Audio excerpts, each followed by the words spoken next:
अध्यक्ष जी, प्लीज।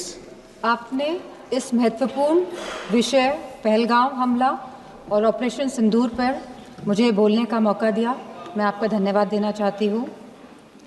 सबसे पहली बात जो मैं कहना चाहूँगी वो यह है कि हमें अपनी देश की सेना पर गर्व है। उनके शौर्य, सामर्थ्य, पुरुषार्थ, साहस, पराक्रम, वीरता और बलिदान को मेरा शत शत नमन। हमारी सेना ने हमेशा मातृभूमि की रक्षा करी है और पूरी तरह समर्पित होकर करी है, और इस समर्पण के भाव को हम सदैव और इस समर्पण के भाव के लिए हम सदैव अपनी सेना के कृतज्ञ हैं और रहेंगे। सेना हमारा अभिमान भी है और सेना हमारा सम्मान भी है। सभी सैन्य बल और सुरक्षा बल जो वीर गति को प्राप्त हुए, उन्हें हमारी भावपूर्ण श्रद्धांजलि। बॉर्डर पर भारत के जिन नागरिकों ने अपनी जान गंवाई और जो घायल हुए, उन सभी परिवारों के साथ हमारी संवेदना है। पहलगाम की जो आतंकवादी हमला जो 22 अप्रैल को हुआ, वह कहीं ना कहीं भारत की सुरक्षा पर आघात था।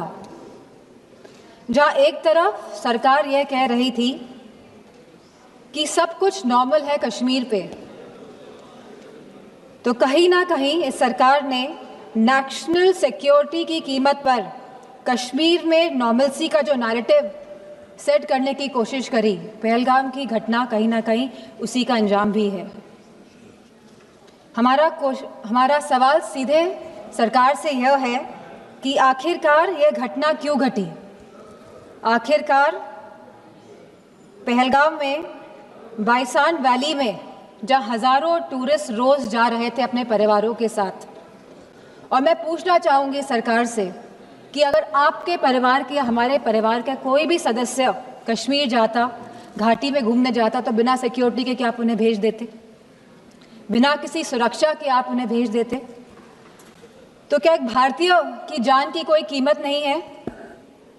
कहीं ना कहीं जो यह घटना घटी है, इसके लिए पूरी तरह से यह सरकार जिम्मेदार है और इसको रिस्पॉन्सिबिलिटी भी लेनी पड़ेगी और अकाउंटेबिलिटी भी सेट करनी पड़ेगी। और जिस समय घटना घटी तो भारत में अमेरिका के वाइस प्रेसिडेंट्स JD वांस भी यहाँ मौजूद थे, और जब भी इस तरह के VIP गेस्ट भारत में होते हैं तो हमेशा कश्मीर घाटी में सुरक्षा बढ़ाई जाती है। लेकिन इस बार जो ये चूक हुई है, और यह खाली बरसान वैली की बात नहीं है, 60 और ऐसे टूरिस्ट डेस्टिनेशंस थे जहाँ पे कोई भी सुरक्षा नहीं थी, और आपके कहने पर ही, भारतीय जनता पार्टी की सरकार के कहने पर ही टूरिस्ट कश्मीर जा रहा था, इस भरोसे के साथ, इस विश्वास के साथ कि वह सुरक्षित है।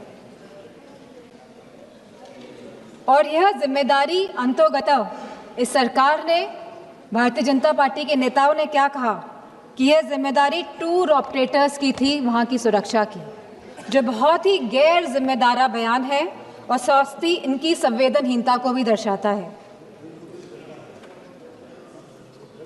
ऑपरेशन सिंदूर में जहां भारतीय सेना ने सटीकता से पाकिस्तान और POK के अंदर 9 टेररिस्ट कैंप्स या आतंकी ढांचों को तबाह किया, को निशाना बनाया, और जब हमारा पल्ला भारी दिख रहा था तो ये सीज फायर का जो अनाउंसमेंट हुआ, बात ये नहीं है कि सीज फायर का अनाउंसमेंट हुआ, बात यह है कि सीज फायर का अनाउंसमेंट किसने किया।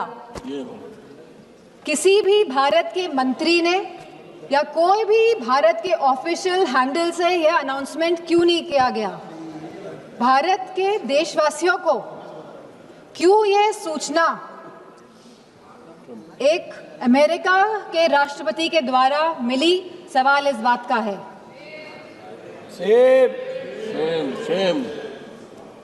कहीं ना कहीं भारत की फॉरेन पॉलिसी पूरी तरह से फेल है और जो ये विश्व गुरु का जो माहौल बनाया जा रहा है देश में और पूरे संसार, पूरे विदेशों में, कहीं ना कहीं ये भी पूरी तरह फेल है, क्योंकि ऑपरेशन सिंदूर के तुरंत बाद और सीज़फायर के तुरंत बाद IMF ने $1 बिलियन पाकिस्तान को देने का काम किया है। वहीं वर्ल्ड बैंक ने $108 मिलियन पाकिस्तान को देने का काम किया है। एशियन डेवलपमेंट बैंक्स ने $800 मिलियन देने का काम किया है। I will finish in 2 minutes. वहीं UN सिक्योरिटी काउंसिल में पाकिस्तान को काउंटर टेररिज्म कमेटी का वाइस चेयरमैन बना दिया गया। यह दर्शाता है कि भारत की फॉरेन पॉलिसी पूरी तरह विफल हुई है। और यही नहीं, पहली बार चीफ ऑफ आर्मी पाकिस्तान का अमेरिका के राष्ट्रपति के साथ लंच करने का न्योता मिला और लंच किया।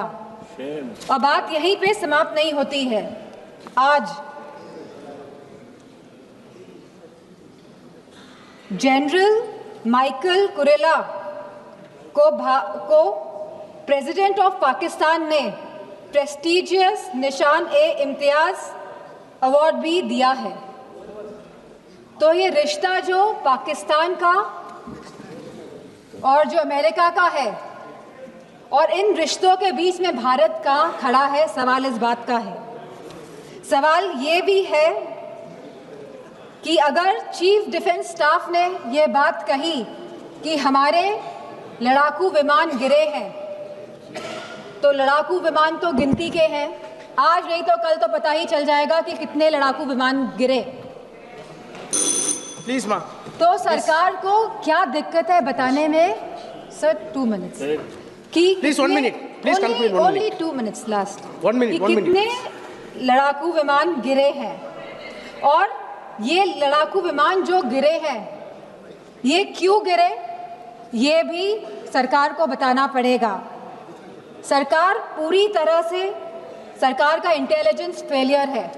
सरकार ये बात जानती ही नहीं थी कि जहां हम पाकिस्तान से लड़ रहे हैं, वहीं दूसरा देश, हमारा पड़ोसी देश चीन, चाइना, पूरी तरह से समर्थन कर रहा था पाकिस्तान का।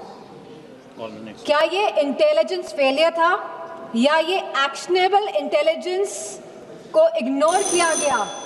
Please please please. तो मैं अपनी बात यहीं पे समाप्त करते हुए कहना चाहूंगी कि जो भारत का जो डिफेंस का बजट है, जो 1.9% ऑफ द GDP है, इसको बढ़ाया जाए, इसको 3% किया जाए, और वहीं अग्निवीर जैसी योजना को समाप्त किया जाए।